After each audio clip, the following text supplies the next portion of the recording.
Today is a damn good day. We got the birthday live stream going off tonight. You don't know, my birthday is at midnight tonight, so we will be live streaming like we do every single day, no exceptions here. And as you can tell by this beautiful color that we got gone, we are right now watching the University of Texas play the Oklahoma Sooners. Hook 'em horns, OU sucks. And yeah, so instead of me going through and me just taking the time and effort to record a video, edit a video so we can get the overlays on there, I'm not going to be doing that. I'm just going to go through and instead of getting the pictures up on the screen, instead of getting the graphics, I'm just going to go and instead give y'all the injury updates in a live stream. That way I can save some time. That way we can watch this University of Texas game. That way I can go to a birthday dinner and everything tonight. So yeah, let me pull up all these notes that we have from the most up-to-date injuries on Saturday morning here. Please do not donate expecting me to answer a start-sit question right now. I'm not going to be able to do that. We are essentially treating this as a video. I'm really not going to be able to check out the chat right now. We can go through, we can hang out with the chat tonight. But yeah, our first update, Russell Wilson out 4 to 8 weeks. We already talked about this yesterday. I mean, here with Russell Wilson being out 4 to 8 weeks, of course, this makes an impact on what we're going to have with Russell Wilson himself, but most importantly, with the overall expectations that we're going to have from the skill positional options in Seattle. Drastically moved DK Metcalf down. We will have those updated rankings on our rest of season rankings over on Patreon just right after Sunday. Imagining that we're going to move him down to about the wide receiver 20 range, going to be near guys like Jamar Chase, Deontay Johnson, because Geno Smith being out is a significant difference if Geno Smith is out there compared to Russell Wilson. Now, in the case of Tyler Lockett, we're going to be bumping Lockett down even further than that. I think Tyler Lockett possibly gets bumped down to the range of guys like Marvin Jones. Like, I'm not playing Tyler Lockett probably any week I'm probably not going to play Lockett at all without Russell Wilson there. I think Lockett has to be on your bench. I think you can play DK Metcalf. Also going to be bumping down Chris Carson. We were already very low on Chris Carson, but I think we bump him down behind guys like Chase Edmonds now. Okay, so now our next player. I know he's not a big name, but still, it's definitely going to make an impact. Here you have Max Williams, back-to-back limited practices. Looks like Max Williams is going to be playing. Now, I will say this is going to be a spot where you can go through. If you're desperate for the tight end and you didn't get to pick up Dalton Schultz, you didn't get to pick up Dawson Knox, yeah, go through, play Max Williams. There's been someone seeing consistent usage in terms of the targets that he's been getting every single week. To go along with this, I mean, he's been highly effective and highly efficient with those targets, as you would naturally assume a player in the Arizona Cardinals offense to be. And now our next guy here will be Elijah Mitchell, who was officially removed from the injury report. Elijah Mitchell has practiced every single day this week. So I think Elijah Mitchell goes back to a role that we can expect going forward. Now, I don't necessarily know what that role may be. I don't know if that role is going to be looking at Elijah Mitchell as someone that is the lead running back as he was in week 1 and week 2. Now, if I was a betting man, what I would do is I would assume that we're going to get Elijah Mitchell as the lead running back for the 49ers here as Trey Sermon takes a back seat. Now, Sermon did have an impressive week this past week, but if you're looking at Trey Sermon, this is a running back that, I mean, back in week 1, come on. I mean, he was inactive. He was a healthy scratch back in week 2 with Trey Sermon. This is a running back that was playing behind both Elijah Mitchell and JaMychal Hasty. So even though he looked pretty damn good this past week, I would assume that Trey Sermon operates as the secondary running back here. But what I'm also not going to be going out on a limb and saying is I'm not going to say that Elijah Mitchell has the exact same role that he had in week 1 where he saw 20 targets here. I actually think this is more so going to be a spot where this is a split backfield between the two guys, with Elijah Mitchell getting 60% of the touches, with Trey Sermon getting 40%. So I don't think you can start either Elijah Mitchell or Trey Sermon. I think you have to be avoiding literally every single one of these players. And dear God, I'm sorry if I'm a little distracted here. We're watching the Texas OU game, so if my eyes are wandering, if I start stuttering, you know why.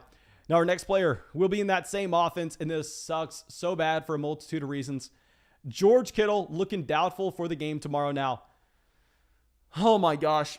We were so excited about Trey Lance, still excited about Lance, but y'all know one of the main reasons that we were excited about him is based on the situation that he was stepping into, based on the fact that he was stepping into an offense that had the combination of the weapons, Deebo Samuel, George Kittle, Brandon Ayuk, a great offensive line, Kyle Shanahan. I mean, this was a perfect spot for Trey Lance to come in here and dominate. But a big thing is, if you're looking at what Kittle provides for this offense, not only as a receiving threat where he can pick up a ton of yards after the catch, but also how he is an elite run blocking tight end, this is now going to be an offense that you have to be a lot less excited about. Like, I would literally rather Deebo Samuel miss this game than George Kittle. I think we have to drastically lower your expectations down for Trey Lance this week, knowing that George Kittle's most likely not going to play here. It sucks to say. Trust me, I wish that we were going to have Kittle good to go. But a lot of people have been asking, do we go Trey Lance? Do we go Justin Herbert? Do we go Trey Lance? Do we go Jalen Hurts? Maybe I was getting really excited at the beginning of the week and I was saying, start Lance, start Lance, start Lance. This is a smash spot against a team where we know they're going to have to be aggressive in moving the ball down the field. Whereas if Kittle is no longer playing this week, you have to just lower your entire expectations for this 49ers offense. Now, our next guy here will be Courtland Sutton. Courtland Sutton popped up on the injury report yesterday based on his ankle being rolled at practice. Now, with Sutton, we're going to keep it simple. We're going to keep it stupid simple here. You're not playing Courtland Sutton. I don't care if he's active. I don't care if he's inactive.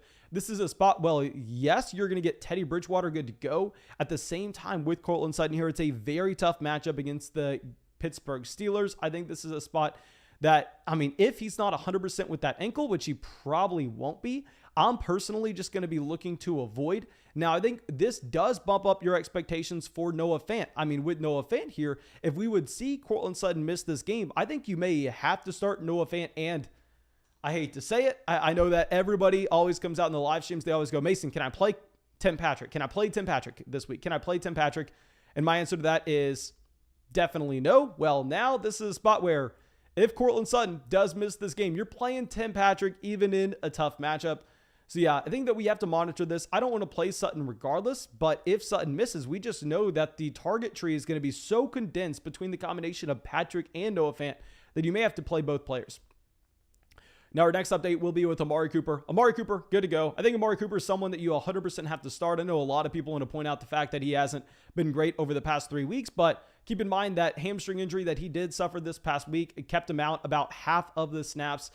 So I think now this will be a spot where we're just going through and we're completely changing our stance on Amari Cooper and CeeDee Lamb, where I actually prefer having Amari Cooper at this point over CeeDee Lamb as our wide receiver one, in that we're looking at Amari Cooper as the safer option in that when he's been healthy on the field, he has been just the go-to target for Dak Prescott. It sucks to say that with CeeDee Lamb. Obviously, I've been very excited about what we've had with Lamb coming into the year, but still Amari Cooper, I just think that if he's 100% healthy, he's going to be the wide receiver one here, despite what we thought before the season started. Now, our next player will be TJ Hockenson, looking like he is going to be a 50-50 toss-up for tomorrow. I mean, here the coaching staff remains optimistic that he may be able to go, but I mean, there's been no official reports saying that TJ Hockenson can play this next week. So you're going to have to lower your expectations for this entire Detroit Lions passing attack. I mean, I honestly may be lower on DeAndre Swift if TJ Hockenson doesn't play, knowing that you are going to be getting TJ Hockenson as the main driver of this offense, picking up first downs. And while, yes, if that driver's then just removed from the offense, DeAndre Swift may have to take a higher overall workload. But the problem is there are just no players to go to in Detroit to begin with in this situation. So while, yes, we'd be very excited in an instance that if there were a bunch of guys in an offense, like just say you look at Tampa, I mean, you remove Rob Gronkowski there, removing Rob Gronkowski, we're still going to be confident that Tampa can move the ball down the field. So you're more excited about Godwin. You're more excited about Evans. You're more excited about Antonio Brown, knowing that there are more targets and more opportunities available in that offense. You remove TJ Hockenson from the Detroit Lions. It's a little bit different here. Now we're going, dear God, without TJ Hockenson, are they even going to be able to just pick up a first down? Are they going to be able to have any trips to the red zone? I think that's now in question. I think that you have to be very pessimistic on what we're going to get out of TJ Hockenson here. Now our next player is going to be another 50-50 guy. We don't have the clarity right now, but I definitely want to put a stance on it. DeVante Parker. Now, if DeVante Parker misses this week, you have to jam in Jalen Waddle everywhere. Just knowing that if DeVante Parker and Will Fuller miss, while yes, we're going to have the same concerns that you would have with the Detroit Lions that we just discussed, that we don't even know how the Miami Dolphins are going to be able to move the ball down the field. Still, in this instance, you would see the Miami Dolphins just as a team that, I mean, they are going to have to consistently throw the ball, knowing that the Tampa Bay Buccaneers defensive backs, I mean, they are decimated at the position. That's why they went out and got Richard Sherman. And this would be a spot that Jalen Waddle, I think it really is the lone target. I would be bumping up the expectations for both Waddle and for Mike Gesicki if DeVante Parker misses. But keep in mind, there's no official report right now that DeVante Parker is going to miss. So we do have to go through. We have to put that little caveat on there to make sure that we're not going through and just submitting our starting lineups right now. We're going to have to take this all the way until kickoff on Sunday.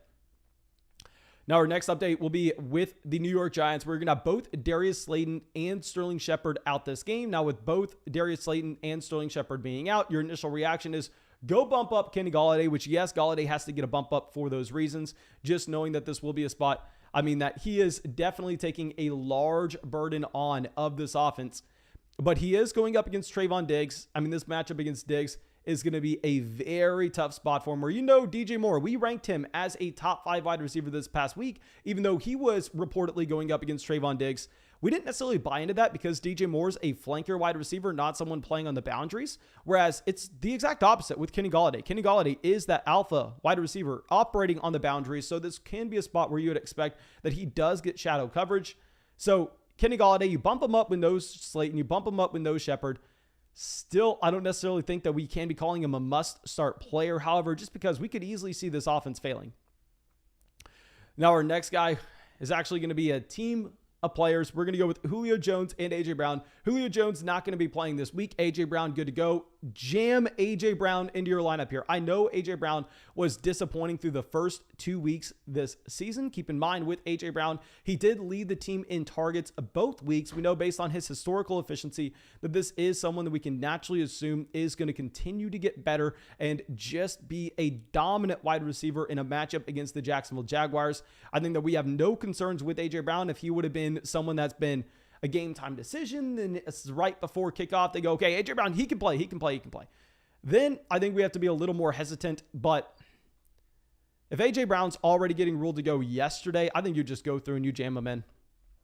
Now, CMC is doubtful to play on Sunday. I mean, CMC is not going to play. Here, you can't play Chuba Hubbard, though. I mean, with Hubbard, this is someone that we kind of discussed this past week, where you were looking at it saying, I mean, well, while yes, he does project to take that Christian McCaffrey role, similar to what Mike Davis did a year ago, still, Chuba Hubbard wasn't a highly effective pass catcher out of the backfield at Oklahoma State. So I would prefer to go through and take the under on his receptions on Underdog Fantasy, which we did. We'd prefer to take the under on total yards. And yeah, he came out, and just like we expected, he more so operated as the first and second down running back here, where he actually had this as a committee approach for the Carolina Panthers. This game shouldn't be as high scoring against the Philadelphia Eagles. So honestly, I'm not going to be playing Chuba Hubbard. Now, our next player will be Chase Edmonds, who, I'm not going to lie, I was not tracking this at all this week. I thought Chase Edmonds was going to be good to go. Well, Chase Edmonds is going to be a game time decision here. And if Chase Edmonds misses, dear God, you are going to be drastically raising your overall expectations on James Conner. I have essentially told everybody who has asked us in the live stream so far this week to bench James Conner for any other option they asked to go up against. But no, I'm going to have to change that stance entirely if Chase Edmonds misses this week, because a big reason why we were okay with drafting James Conner in drafts, I kind of liked him with his price, is we were viewing him as an elite handcuff running back in an elite offense. And if you were in a pickle during a bye week, that's when you can go through and that's when you can decide to play him and just hope that he finds the end zone. Well, now I think this is a spot that, I mean, we can be potentially seeing the elite level handcuff get the opportunity, similar to what we had with Alexander Mattison and a slightly worse offense just a few weeks ago. So yeah, I think Chase Edmonds here, I'm probably going to be lowering our expectations, knowing that it's coming down to being a game time decision here. I don't necessarily think that he is a must start running back for us, but if he does miss, I mean, bump the hell up James Conner. Okay, so really quick, if y'all have not gone down there and dropped a like on the live stream, make sure you drop a like on the live stream, subscribe to the channel. I mean, come on. We're watching the Texas game right now, and we're having to stream at the same time. Now, our next player is going to be Rob Gronkowski, officially out. I mean, everybody knows that Gronk is out here, but you have to be playing Antonio Brown, play Chris Godwin, play Mike Evans, just like we used this as an example previously when we were talking TJ Hockenson. I mean, we know that you're still going to have this offense be able to move the ball effectively down the field against the Miami Dolphins. And now you're just going to expect the overall red zone usage to go up for those wide receivers, knowing that they're not going to be looking the direction of, Cameron Brate as often as they would with a Rob Gronkowski. So yeah, bump up all the receivers in Tampa. Now, our next team will be the Washington football team, where it looks like both Diami Brown and Logan Thomas are going to be out. So we've had a lot of questions after a disappointing week this past week on if people should go through and if they should drop Curtis Samuel. Hell no, you're not dropping Curtis Samuel. You're bumping up your expectations for Curtis Samuel as a wide receiver now that's going to be seeing a ridiculous amount of opportunity in this offense. He's going to be playing a ton of snaps. This past week, he didn't really play that many snaps coming back from the groin injury. That's kind of what you should expect. But now if he is going to be a every snap player, also looking at the fact that this is someone that did command targets at a high rate when he was playing a week ago, I think we're going to go through and we're going to be not jamming Curtis Samuel in our lineup, but we're going to be expecting a solid week, and do not allow Curtis Samuel to be on your waiver wire right now. If he is somehow on your waiver wire, go pick him up. Now, our next update will be Joe Mixon. Right now with Joe Mixon, looking like it's going to be 50-50 on if he plays. Now, very similar to what we said with some of these other handcuffed running backs, I'm not going to be in a spot where I think it is fantastic to go through and play Samaje Perine if he gets vaulted in, because with Perine, you wouldn't expect that this is a running back getting a lot of targets out of the backfield. He's not a capable pass catcher in the slightest. I would imagine that they almost turn this into a running back by committee, where if you're desperate, yes, you can go through and play Samaje Perine. But if Joe Mixon plays, you're playing Joe Mixon. This should be a high-scoring game between the Packers and the Cincinnati Bengals. So really, this is going to be an instance where the only instance we are starting a running back for the Cincinnati Bengals would be in the case of if it's Joe Mixon and if he is active this week. Now, our next update, T. Higgins, good to go. Everybody knows T. Higgins is good to go, but if you're going to be looking at the Cincinnati Bengals wide receiver core, I think that you have to go through. You have to bump down Tyler Boyd considerably. Still probably going to be starting Jamar Chase this week, just knowing how effective Jamar Chase has been in the 2 weeks prior. But bump down Tyler Boyd way the hell down. And with T. Higgins here, I really like him for the rest of the season. This week in particular, I don't necessarily know if we can go through and jam him in. Just knowing he's coming back from that shoulder injury, I think it would be better to see 1 week of action before we decide to start him. I'm not going to hate it if you do decide to play T. Higgins, however. Okay, so now our next question. Not our question. I'm sorry, we're getting a little distracted here. That was a horrendous play for the Texas Longhorns. But anyway, let's go over to Elijah Moore. Elijah Moore, good to go this week. Make sure Elijah Moore is not on your waiver wire. Make sure that Elijah Moore is not in your starting lineup. However, you're writing him out on your bench in case we do get an impressive week, and he is the top waiver wire pickup a week from now. And more importantly, you're going to be bumping down your expectations for both Corey Davis and Jamison Crowder, just because I think Elijah Moore is a very capable wide receiver here, where if you do have that extra player added in, probably going to be a pretty difficult situation for us to just assume that Jamison Crowder is all of a sudden going to be seeing the same exact target share he saw a week ago. Okay, so now our next...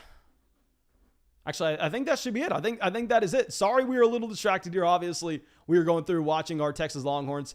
I will say, make sure y'all come out to the live stream tonight. We got the birthday live stream going tonight. Also, make sure y'all go support the channel, subscribe to the channel, drop a like, hook 'em horns, and lastly, I'll show you all the most updated prop bets for Underdog Fantasy. I know a lot of people have been asking us to talk about these. We actually just highlighted them on the Sports Betting Flock YouTube channel, but if y'all want to go through and check these out, make sure you use promo code FLOCK on Underdog Fantasy. You can find a link in the description of the video right now. I will also send that out in the live chat, but yeah, these are some of these player props that they have this week. They have a ton of them out there. We just probably made about 8 or so bets. We've been profitable every single week.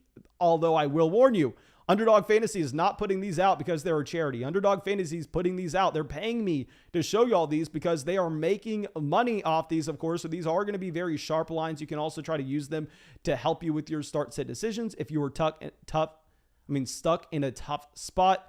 I mean, okay, they did bump down, I think, that Tony Pollard line. I think that Tony Pollard line was at 60 total yards last night. And one of my locks of the week here, Emmanuel Sanders. Emmanuel Sanders has hit this number 3 out of the 4 past weeks. And the one week that he did not, he had 49 receiving yards. I think Emmanuel Sanders over 51.5 receiving yards here is a smash against the Kansas City Chiefs. Last week, our lock of the week was Miles Sanders under 89.5 total yards. Our other lock of the week was Chuba Hubbard under 3.5 receptions. I really think we only have one game that we have to go through and we have to jam this line in, and that's going to be Emmanuel Sanders, 51.5 receiving yards here. Take the over, build in the correlation, and take the over with Josh Allen at the same time. But most importantly, go through the link in the live chat, go through the link in the description of the video. Use promo code FLOCK, support this channel. I'm telling you right now, if you want to send a birthday present my way, there's nothing that I would appreciate more. There's nothing that would be a better gift than you going making a $10 deposit on Underdog Fantasy with promo code FLOCK. I promise you that supports this channel more than anything else. And yeah, that's all I got for y'all. Really hope y'all enjoyed this live stream. Really hope y'all have a great day. And yeah, I'll see y'all in the live stream tonight where I can actually go through, read the chat, but we kind of had to treat this as a video right now. So that's all I got for y'all. Have a great day. Hook 'em horns.